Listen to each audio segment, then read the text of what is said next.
Hello, welcome back to Social Science class. We started class 6th, chapter number 1, and in part 1 video we have discussed what is history, why we should study history, and we have learned that history is very important for all of us. This is not only about past, this is related to our present also, because we can learn so many things from history. And by reading history we can understand that how this modern world has emerged over long centuries of development. इतने सालों के विकास के बाद ये नया आधुनिक विश्व कैसे बना वो हम हिस्ट्री की मदद से सीख सकते हैं. और भी बहुत सारी चीज़ें हैं जो हमने डिस्कस की. Now we will start the chapter. And this lesson start with Rashida's question. Rashida is one girl of 6th class. 6th class की एक लड़की राशिदा, आप ही की क्लासमेट. उसके माइंड में वो एक दिन न्यूज़पेपर पढ़ रही होती है एंड उसके माइंड में क्वेश्चन आता है, क्योंकि उसकी हेडलाइन ऐसी होती है न्यूज़पेपर की, 100 years अगो. सो सी वॉज वंडर्ड, आश्चर्यचकित. वो बहुत आश्चर्य होता है उसको. How she wondered, could anyone know what had happened so many years ago? उसको बहुत हेडलाइन देख के सरप्राइज्ड हो गई वो कि कैसे कोई 100 साल पहले हुआ वो कैसे जान सकता है. आप भी न्यूज़पेपर पढ़ते हो और देख रहे हो. what happened yesterday you can know with help of newspaper, TV, और ये आपको याद होगा, आप देखते हो, हमें पता चल जाता है. 1 year अगो हम किसी से पूछ के रिलेटिव से बता सकते हैं. What happened 100 years ago or 1000 years ago? How can we know? So Rashida was also wondered that what happened 100 years ago. How can we know? यही सब चीज़ें हम फाइंड आउट करेंगे कि 1000 year ago या 100 year ago जो हुआ उसको एग्जैक्टली हमें कैसे पता चलता है. How can we know? What are the sources to know about history? Let's see how it can be done. What can we know about the past? And there are several things we can find out. What people ate means उनकी eating habits, क्या खाना खाते थे वो लोग. Clothes they wore, किस type के, the kinds of clothes they wore, the houses in which they lived, and we can find out about the lives of hunters, herders, farmers, rulers, merchants, priests, craft persons, artists, musicians and scientists. और सभी लोग कैसे रहते थे past में, इन सब की life हम हिस्ट्री से पता चल सकती है. Lives of different people. And we can also find out about the games children played and the stories they heard, the plays they show and the songs they sang. ये सभी हमें history की help से पता चल सकता है. Nowadays you are playing cricket, badminton, football, some online games, पर ये सभी आप इमेजिन कर सकते हो उस टाइम में नहीं था, तो उनकी स्टोरीज भी अलग होगी, क्योंकि जो चीज़ उन्होंने देखी नहीं कैसे इमेजिन करेंगे, तो वो उनकी लाइफ कैसे लगती है, ये सभी चीज़ें हम इस चैप्टर में देखेंगे. Where did people live? So we will find out about where people live, what people ate, what kinds of clothes they wore, in what kinds of houses they lived, what kind of games they played, what kinds of food they ate. ये सभी चीज़ें हम find out करेंगे history में. Where did people live? Find the river Narmada on map 1. We can find out Narmada river in MP. You can see in next slide. MP में the central part, not only one state, central part of our country, उससे flow होती है Narmada river. सो वो पहले हम देखते हैं इस चीज़ को सीखने के लिए कि लोग कहाँ रहते थे पहले. स्टार्टिंग में वो 1000 years ago सबसे पहले लोगों ने कहाँ रहना शुरू किया वो देखने के लिए. You can see Narmada river here in Madhya Pradesh, some part of Gujarat and Maharashtra. यहाँ नर्मदा रिवर है. अब ये क्यों फाइंड आउट कर रहे हैं हम, और सारी चीज़ें देखने के लिए.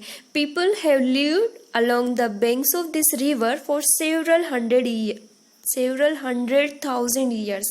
Some of the earliest people who lived here were skilled gatherers. Gatherers means that is people who gathered their food.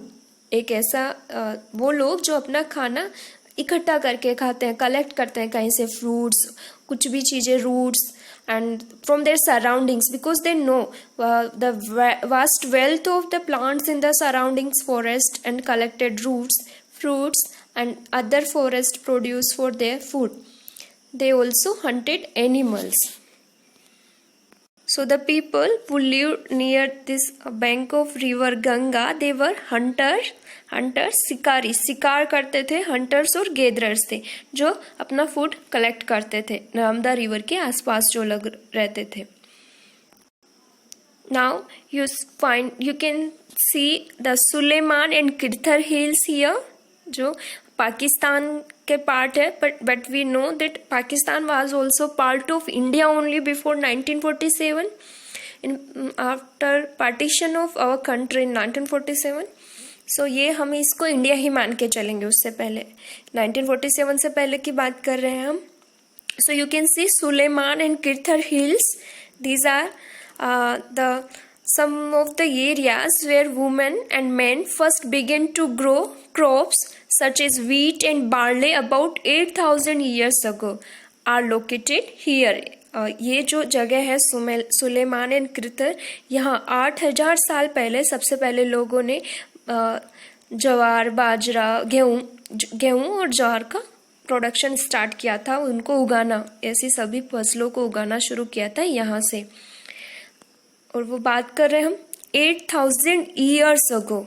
So now you will be wondered how can we know about 8,100 years ago.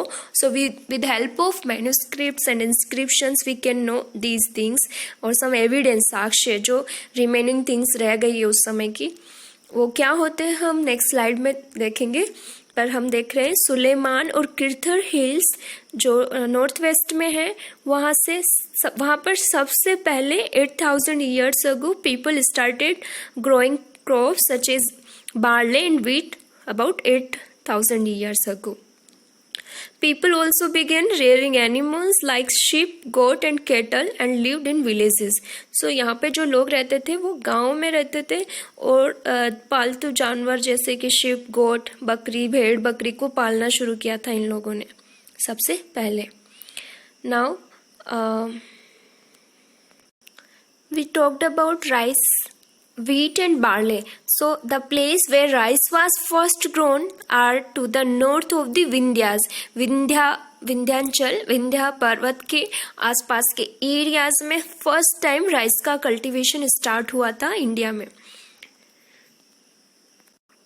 So what we learned in previous slides, earliest people were hunter-gatherers. So they wandered from one place to another place. एक जगह से दूसरी जगह वो लोग घूमते रहते थे क्योंकि वो hunter gatherers थे. And did not have fixed or permanent settlements. These peoples were not have permanent settlements, but mainly wandered along the banks of river like Narmada. People began to grow crops like wheat and barley in Suleiman and Kirthar hills around 8,000 years ago, and also in Garo hills of northeast.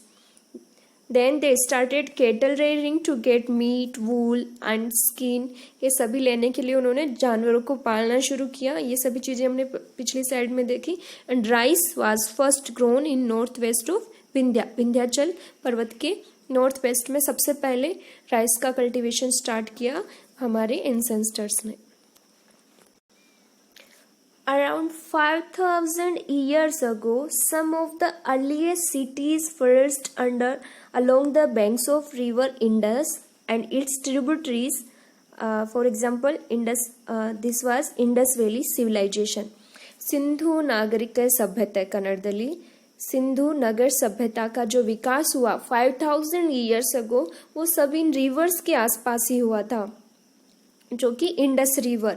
हम इसके बारे में और detail में जब भारत का नाम कैसे भारत बना वो डिस्कस करेंगे तब बताएंगे. इंडस रिवर और ट्रिब्यूटरीज मीन्स हेल्पिंग रिवर्स, जो इसकी सहायक नदियां हैं जो इसके साथ बहती हैं, उनके आसपास ही सबसे पहले इंडस वैली सिविलाइजेशन यहीं से स्टार्ट हुआ. So these we will see where is this Indus Valley civilization. ये इंडस रिवर कहाँ है वो पहले हम देख लेते हैं. You can see in this map a Indus valley civilization. ये जगह है पाकिस्तान और भारत का जो पार्ट है अभी. ओके, नेक्स्ट स्लाइड में आप अच्छे से देखिए, जूम करके दिखाती हूँ मैं. ये इंडस रिवर है.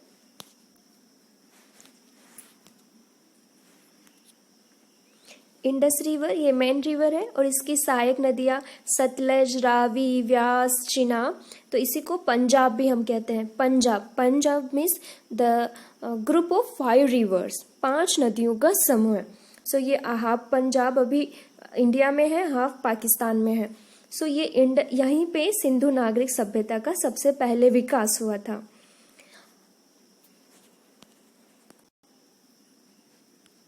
और इसके बाद almost 2,500 years ago, some of the cities were developed near this Ganga river. ये नॉर्थ पार्ट है हमारे कंट्री का, गंगा रिवर. यहीं पे कुछ सभ्यताओं का विकास हुआ. So later about 2,500 years ago, cities developed on the bank of the river Ganga and its tributaries and along the sea coast. So Ganga और इसकी ट्रिब्यूटरीज हैं जैसे कि सोन. ट्रिब्यूटरीज का मतलब मैंने पहले ही बताया, हेल्पिंग रिवर्स, सहायक नदियाँ जो इनके साथ, सोन और चंबल, माही, ये सारी जो बहती है इसके साथ साथ. And in ancient times the area along these rivers of south of the Ganga was known as Magadha. जब हम ये अर्लीस्ट डेमोक्रेटिक एडमिनिस्ट्रेशन के बारे में पढ़ेंगे, जनपदाज, महाजनपदाज, तब देखेंगे आप मगध. सो दिस मगधा, जो मगध है, now lying in the state of Bihar Uttar Pradesh ये रिवर बहती है.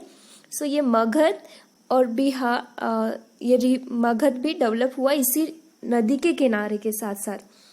It's rulers were very powerful and set a large kingdom and kingdoms were set up in another part of the country also as well. So what we discussed up to here, along the banks of river Narmada, Ganga and Indus, सभी जो starting में civilisation हुआ, सभ्यता का विकास हुआ, वो नदियों के किनारे पे हुआ. वो ऐसा क्यों हुआ? क्योंकि वहाँ पे अवेलेबिलिटी ऑफ वाटर, पानी जल्द उपलब्ध था, रहने की जगह. वहाँ पे उन्होंने राइस का और व्हीट का कल्टीवेशन शुरू किया. तो ये कुछ कारण थे. पानी है तो फिर वो वहाँ पे घर बना के रहना शुरू किए, जानवरों को पालना शुरू किया. ये कुछ कारण थे. अब हम देखेंगे वो लोग एक जगह से दूसरी जगह मूव करते थे, परमानेंट नहीं रहते थे. उसका इफेक्ट क्या हुआ वो हम नेक्स्ट देखेंगे. अभी एज वी नो, स्टार्टिंग में पीपल्स जो लोग थे वो परमानेंट सेटलमेंट नहीं था, एक स्थायी एक जगह पे नहीं रखते थे, वो एक जगह से दूसरे जगह पे मूव करते थे. Why they moved from one place to another place? Man and women moved in nowadays. Why we moved from one place to another place? In search of livelihood. कुछ जीविका कमाने के लिए, कुछ लोग जॉब करने के लिए जाते हो. आप अभी अपने घर से आओगे, स्कूल में पढ़ने के लिए आते हो, कुछ लोग घूमने के लिए जाते हैं, पिकनिक, कोई ट्रेवलिंग के लिए. तो बहुत सारे कारण होते हैं एक जगह से दूसरे जगह जाने का. पर पास्ट में लोग क्यों एक जगह से दूसरी जगह मूव करते थे? In search of livelihood. So as also escape from natural disasters like floods और ड्रॉट्स. कभी बाढ़ आ गई, बहुत ज़्यादा बारिश हुई, सूखा हो गया उस जगह पे, तो नेचुरल डिजास्टर्स की वजह से भी लोग मूव करते थे. और खाने के लिए, जीविका के लिए. And sometimes man marched in आर्मीज conquering others lands. दूसरे जब वो आक्रमण करते थे दूसरे देश पे, तो वो एक सेना बना के दूसरी जगह पे मार्च करते थे, जाते थे, क्योंकि वो उस पार्ट को भी अपने ही कंट्री में मिलाना चाहते थे. And merchants also travel with caravans और ships carrying valuable goods from place to place, बहुत सारी चीज़ें लेके एक दूसरे वो बेचने के लिए मर्चेंट्स व्यापारी सेल करने के लिए जाते थे। रिलीजियस टीचर्स क्यों जाते थे एक जगह से दूसरे? Walk from village to village, town to town. Why? To instructions and advice on the way. वो लोगों को सिखाने के लिए एक दूसरे से एक से दूसरी जगह जाते थे। And some people perhaps travel driven by a spirit of adventure. Adventure के लिए भी कुछ लोग ट्रेवल करते थे with in to discover new and exciting places. All these lead to the sharing of ideas between people. और उसका effect क्या हुआ लोगों पर जो एक जगह से दूसरे जगह गए, वो भी हम देखेंगे अभी। So what was the effect of this traveling? These movements of people enriched our cultural traditions. कैसे हमारी संस्कृति में और बहुत सारी नई चीज़ें ऐड हुई। People have shared new ways of carrying stone, composing music and even cooking food over several hundreds of years. जैसे फॉर एग्जांपल कोई राजस्थान से कर्नाटका में आया तो वो यहाँ अपने साथ कुछ ईटिंग हैबिट्स लेके आया, यहाँ के लोगों को सिखाया, खाना शेयर किया, तो अपना जो क्लोथ्स पहनने का तरीका है यहाँ के लोगों से कुछ नई चीज़ें अडॉप्ट की, तो वो एक संस्कृति का मिश्रण हुआ, मिक्सचर ऑफ कल्चर। और ये सारी चीज़ें एनरिच करती है हमारे कल्चरल ट्रेडिशंस को।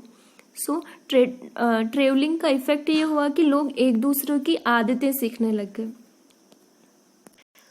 ओके, ये सारी चीज़ें हमने हिस्ट्री में देखी, ऐसा ऐसा हुआ, पर किस बेस पे हम कह रहे हैं कि ये सब हुआ? How can we find out about the past, what are the sources, वो नेक्स्ट वीडियो में हम देखेंगे। Thank you. Hello and welcome back to your social science class. पिछले वीडियो में हमने देखा कि कैसे लोगों ने गंगा रिवर और इंडस रिवर के आसपास रहना शुरू किया, वो लोग कैसे एक जगह से दूसरे जगह जाते थे, पर ये सब हम किस बेस पे कह रहे हैं, क्या सोर्स है हमारे पास, एविडेंस क्या है? So now we will discuss about finding out about the past, how to find out about the past. So there are several ways of finding out about the past. Past में क्या क्या हुआ उसके बारे में पता करने के लिए हमारे पास बहुत सारे तरीके हैं। One is to search for and read books that were written long ago. बहुत पहले जो बुक्स लिखी गई वो एक सोर्स है। And these are called manuscripts. So what are the manuscripts, मैं अभी नेक्स्ट स्लाइड में आपको डिटेल में बताऊंगी।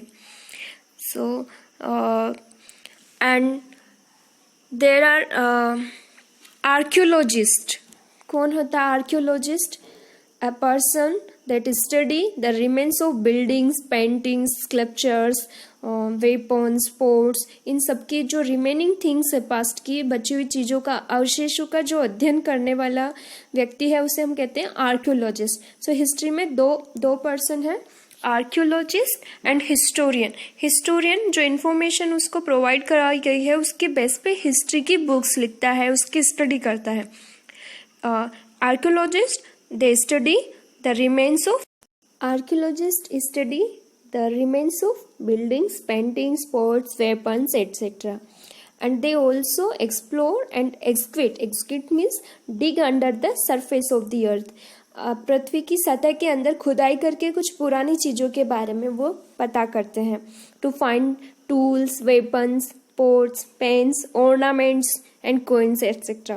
तो ऐसे खुदाई करने के लिए वो कोई डायरेक्ट जेसीबी नहीं चलाते हैं, वो एक बहुत ही सिस्टमेटिक मेथड से with help of some brush की हेल्प से और बहुत सावधानी से ध्यान से वो चीज़ें पता लगाते हैं कोइंस और ऑर्नामेंट्स के बारे में। सम ऑफ दीज ऑब्जेक्ट्स में be made of stone, others of bone, bagged clay और मेटल। ये चीज़ें स्टोन की बनी हो सकती है या कुछ पुरानी हड्डियों की। और objects that are made of hard imperishable substance usually survive for a long time. हम देखते हैं जो हार्ड सरफेस से बनी हुई चीज़ें हैं पास्ट में, जैसे स्टोन, टूल्स, वो बहुत दिनों तक सर्वाइव कर जाती है, पर जो क्लोथ्स है, खाने की चीज़ें हैं, वो बहुत कम मिली है इन आर्कियोलॉजिस्ट्स को। So here in this slide you can see one archaeologist. He excavated the things, dig under the surface of the earth, and he find out some tools, etc.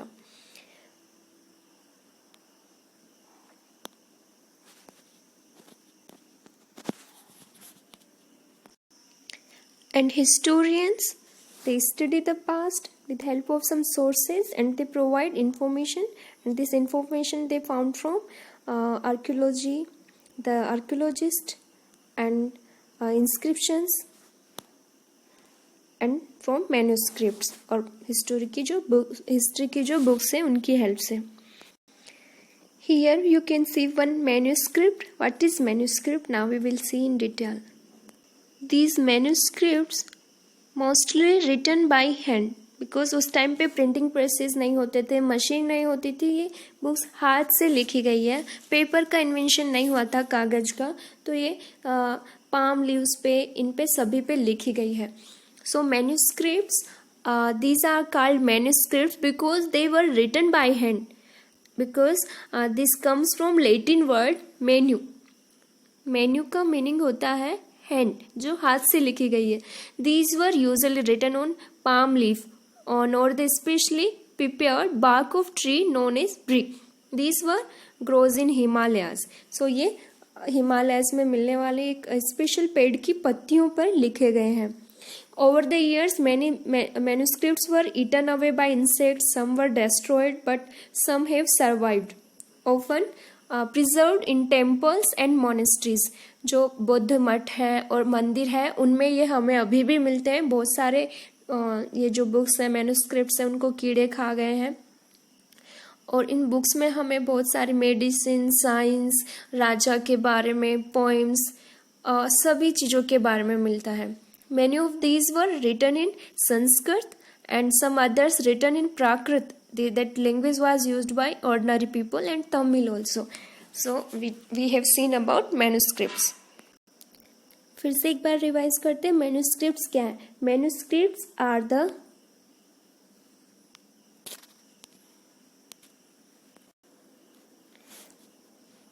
manuscripts were written long ago, written by hand, and these were written on palm leaves or on the specially prepared bark of a tree known as brick, which one grows in the Himalayas. So these are manuscripts.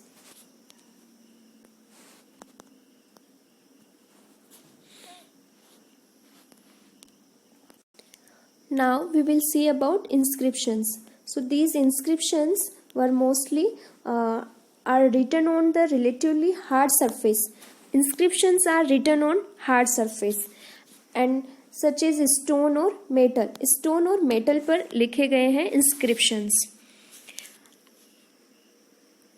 In the past, when kings wanted to their orders inscribed so that people could see, read and obey them, they used inscriptions for this purpose.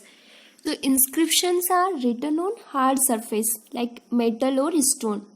And they had record of orders and victories. They had advantage of having long life as compared to manuscripts. Manuscripts को कीड़े खा जाते थे तो वो उतने दिन तक नहीं चलते थे, बहुत कम मिले हैं, पर हमें बहुत सारे inscriptions मिले हैं. And these inscriptions tell us about the lives of kings और उनके orders और weapons, pens, ornaments, coins पे मिले हैं ये. So some of these objects may be made of stone, other of bone or metals. So ये बहुत long time तक चलता है. You can see one inscription here. So now you know the difference between manuscript and inscription. So what is the major difference between manuscript and inscription is that manuscripts were written on the palm leaf or especially on soft surface, and inscription are written on hard surface like stone or metal. Manuscripts और जल्दी ख़राब हो जाते हैं क्योंकि उनको insects etcetera खा जाते हैं. ये जो इंस्क्रिप्शंस हैं बहुत ज़्यादा हमें मिला है क्योंकि बहुत दिन तक सर्वाइव कर सकते हैं. These are the differences. And these inscriptions tell us about the lives of kings. Kings के orders या उन्होंने जो common people है उनके लिए क्या order दिए हैं उनके बारे में बताता है. तो हम difference देखेंगे. Generally ordinary people like hunters, gatherers, farmers, वो poor होते थे. राजा they were rich, बहुत रिच होते थे, श्रीमंत जन कन्नड़ದಲ್ಲಿ. So most of the people when we talk about past, it is one past or many. सो आपने इस बुक के टाइटल को नोटिस किया, आवर पास्ट, मतलब ये प्लूरल फॉर्म में है. We have use the word past in plural to draw attention to the fact that the past was different for different groups of people. हर किसी के लिए इतिहास एक अलग चीज होती थी और एक व्यक्ति का इतिहास नहीं है, सिर्फ राजा का, इसलिए हम इसको प्लूरल फॉर्म में यूज करते हैं. For example, the lives of herders और farmers were very different from those of kings and queens. और मर्चेंट्स का लाइफ क्राफ्ट पर्सन्स की लाइफ से अलग थी, एंड सो ऑन, ये चलता रहता है. And as a true even today people follow different practice and customs in different parts of the country.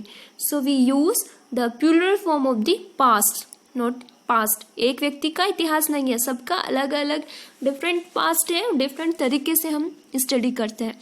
So Kings और कॉमन पीपल की लाइफ में क्या डिफरेंस है वो हम बता सकते हैं, और ये सब बताने में हमें हेल्प करते हैं मैन्युस्क्रिप्ट्स एंड इंस्क्रिप्शंस.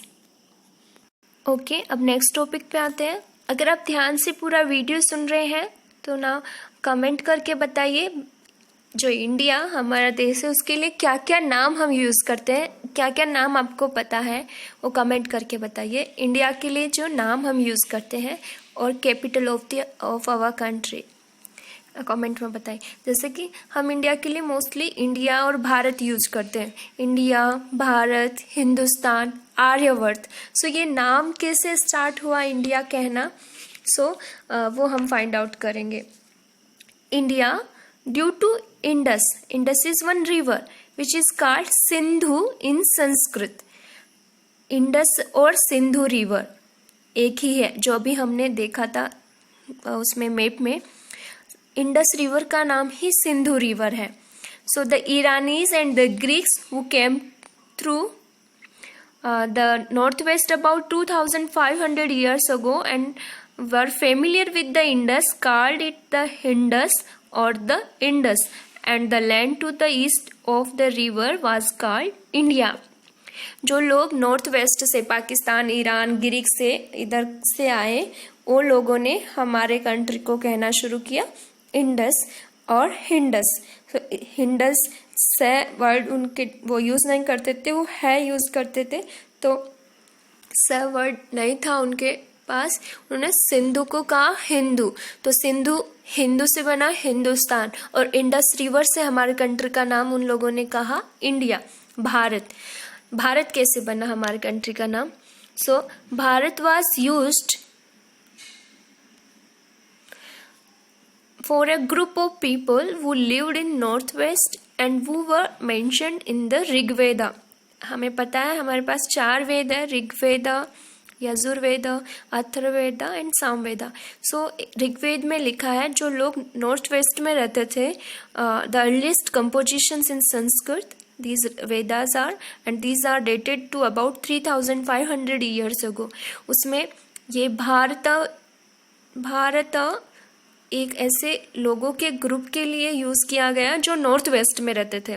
और कुछ लोग कहते हैं भरत मुनि के नाम पे हमारे कंट्री का नाम भारत बना. कुछ लोग हमारे कंट्री का नाम आर्यवर्त बताते हैं. So name of the land India कैसे अलग अलग जगह का नाम अलग बन जाता है वो हमने देखा. हमारे कंट्री का नाम भारत और इंडिया कैसे बना वो हमने देखा. अब सबसे इंटरेस्टिंग जो हम हिस्ट्री में देखेंगे वो है डेट्स.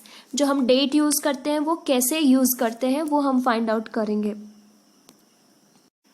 हिस्ट्री में हम डेट्स की बात करते हैं. अभी चल रहा है 2020. इन सितंबर 2020 means we will write this like 2020 AD. So what is the meaning of AD और BC वो हम आज डिस्कस करेंगे. So if someone asks for date 2020, here 2020 means the years after birth of Jesus. Birth of Jesus is supposed to be the 0 point of history. So जब according to Gregorian calendar जब हम बात करते हैं history में zero कहाँ से शुरू हुआ? जिस दिन जीसस का बर्थ हुआ. Okay, we will take one example. Here zero, इस दिन जीसस का बर्थ हुआ. 1 2 3 4 5 और here we are in 2020. So Jesus के बर्थ के बाद 2020 की हम आज बात कर रहे हैं. अगर हम यहाँ इधर इससे पहले हम लिखेंगे जीसस के बर्थ से 1 ईयर 2 ईयर से 3 ईयर बैक पहले. सो जब भी हमें ऐसे 5000 BC कहीं पे लिखा हुआ दिखता है तो हम कितने पुराने समय की बात कर रहे हैं? 2020 प्लस उससे भी 5000 पहले. सो हम 2020 की बात नहीं कर रहे हैं, उसमें 5000 और ऐड करेंगे. 25,000 ईयर्स अगो क्या हुआ था उसकी हम बात कर रहे हैं. Okay, before that time all the dates are counted backward and are called BC और बिफोर क्राइस्ट. सो ये इससे पहले की जो डेट्स है जिसमें AD नहीं लिखा है हम उसके पहले BC लिखते हैं. The time after birth of Jesus is called AD और AD का फुल फॉर्म है एनो डोमिनी. सो 2020 को हम सिंपली लिखते नहीं है इसके साथ AD, पर इसको हम AD काउंट करते हैं. Anno domini means after the birth of Jesus Christ. And CE भी हम यूज करते हैं AD के लिए, मीन्स कॉमन एरा. और BCE means before common era used instead of BC. So BCE means before common era. CE means present time जो 2020 है उसको हम AD या CE लिखेंगे. ओके, एक एग्जांपल से हम समझते हैं.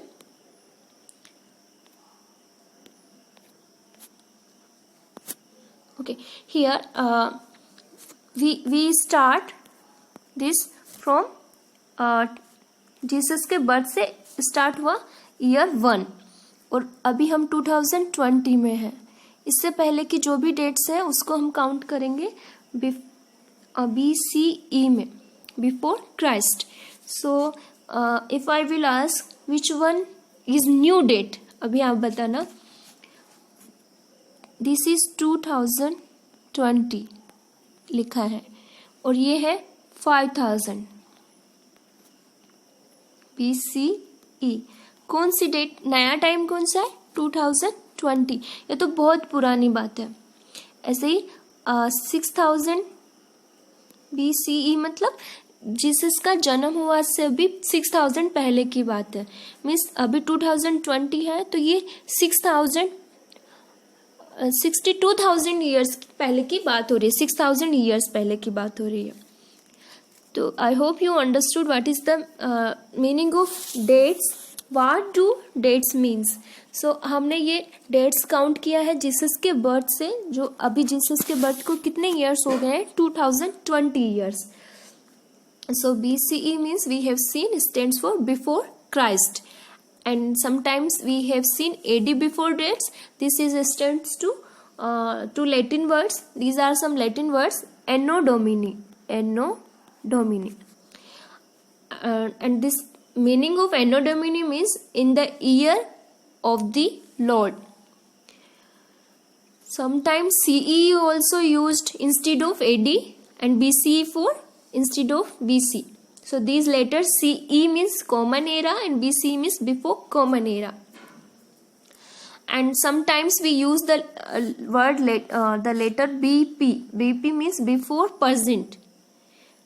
I hope you understood the dates. तो हिस्ट्री में जब हम बात कर रहे हैं, अभी 6th क्लास में एंशिएंट हिस्ट्री पढ़ेंगे, तो एंशिएंट हिस्ट्री में हम देखेंगे 2500 ईयर्स अगो, या कहीं पे हमें डेट लिखा हुआ मिलेगा 7000 BC. तो इसका मतलब ये नहीं है कि बहुत नई बात है, आगे आने वाले समय की हम बात करें.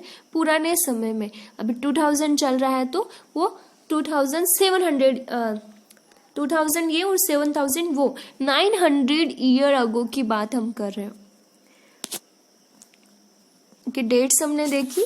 अब इस चैप्टर में हमने क्या क्या देखा एक बार रिवाइज करते हैं. सो ये चैप्टर हमारे हिस्ट्री का बेस है कैसे, what are the sources, manuscripts, inscriptions, historian, archaeologist, बहुत सारे नई टर्म्स हमने देखी। I hope you understood. और इंडिया का नाम, भारत और इंडिया कैसे बना, और डेट्स कैसे हम काउंट करते हैं हिस्ट्री में। Okay, thank you.